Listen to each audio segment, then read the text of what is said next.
doing a preliminary investigation in a few cemeteries.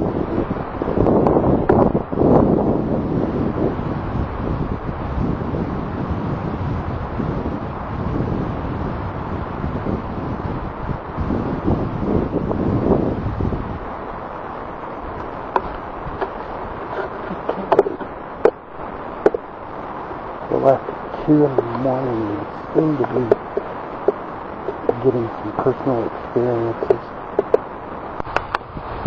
Sure, anybody can ask any questions about I'm recording.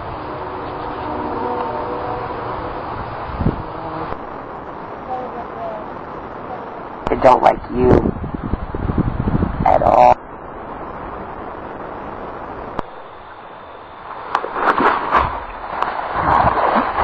This is a.p.e. Amateur Paranormal Exploration 2011, January 2nd. So today we have topics that we're going to go over about us, who we are. That way you know who we are and what we believe we have seen, felt, and can do. Right.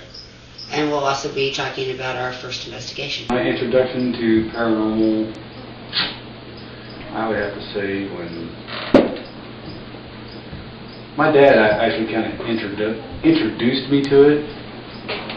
He told me stories about things that he has experienced. Okay. And one that I remember vividly was him going for a walk with his dad in the pouring down rain. And he was gone for about an hour and a half. And when he came back, he was walking down the sidewalk to our house, and my mom told me she had noticed a light around him. And as soon as he got to the door, the light was away, and that's when he was starting to get wet. Other than that, he was bone dry. That spiked my interest. How old were you? I would say I was like roughly 9 or 10. My first paranormal experience, I was like 4 or 5 years old. Lived in a house in Elwood, Kansas. And the only thing I really remember is I was playing in the living room.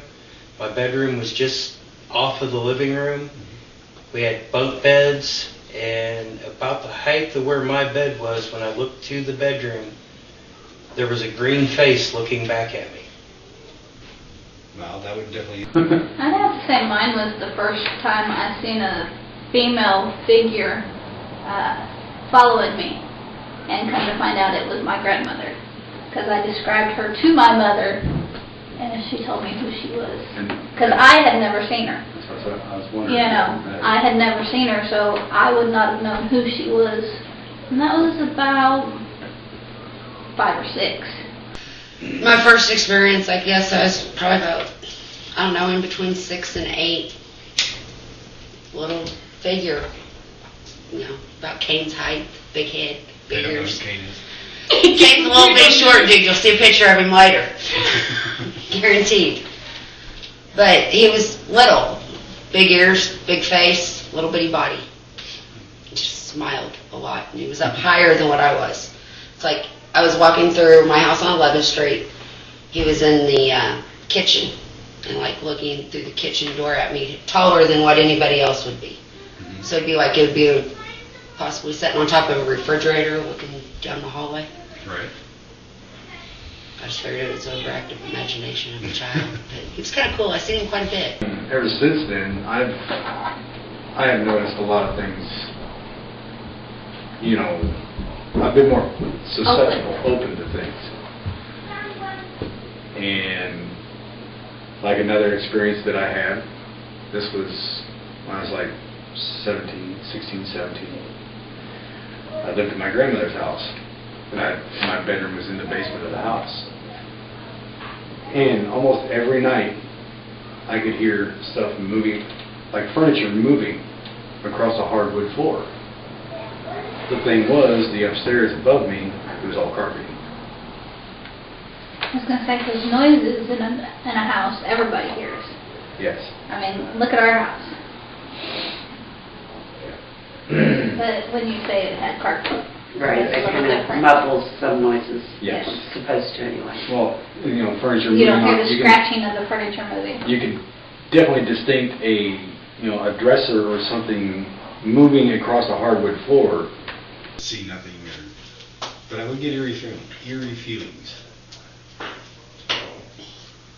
My mom told me a story that happened to my grandma when she was real little.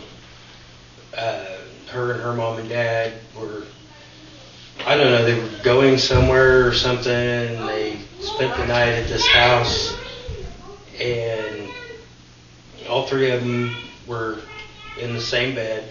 She was sleeping with her mom and dad, and they woke up to somebody standing at the foot of the bed. And he told them to go outside, so many steps, and there'd be a loose brick in the wall, and behind there'd be some money. Well, they went out, her dad went out there, pulled the brick, there was money, he put the brick back, they left, packed up, left. He returned later, and the money was gone. Huh. I have no idea why he didn't take it No, with I him. would have. No way Because to. if it was telling ask. you to where the money was, then Then I'd say- they is assuming that you would get to take it. Is what I would have assumed. Maybe it assumed that they needed the money, so there it was. Missed opportunities. Opportunity not there, and They missed it. I missed it. Collectively or individually, what do we know about the paranormal? What do we know about the paranormal? There's a lot that we don't know Yes. about Right. the paranormal. I mean, I think that's the That's the- The important important right. thing is what we don't know, not compared to the what important thing is really what we don't know. That's why we investigate the paranormal. It's what we can learn. Yes. Which is why I chose amateur Instead for of. the name. Yeah, because we are amateurs. Period. So, there is in a your lot we opinion, don't what know. does it I take to don't- become a professional ghost, a professional paranormal explorator?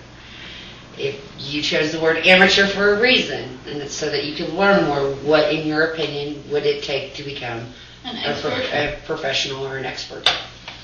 Well, to become a professional or an expert, I believe you would have to be a part of the paranormal. Which, so if you're referring to a ghost, to be an expert at being a ghost, you You would would have to be dead. Yeah. Okay. Okay. I just thought I'd ask. And Yeah, because I mean, you never truly know everything There- about the paranormal unless you are one. You know, Right. The whole theory behind ghost hunting is adapting equipment that's used for something else to try and locate spirits. Spirits, exactly. You know, you may have the latest equipment and know more about how to use it than anyone else, but Doesn't mean when there's you're gonna nothing catch there, it. there's nothing there. Right.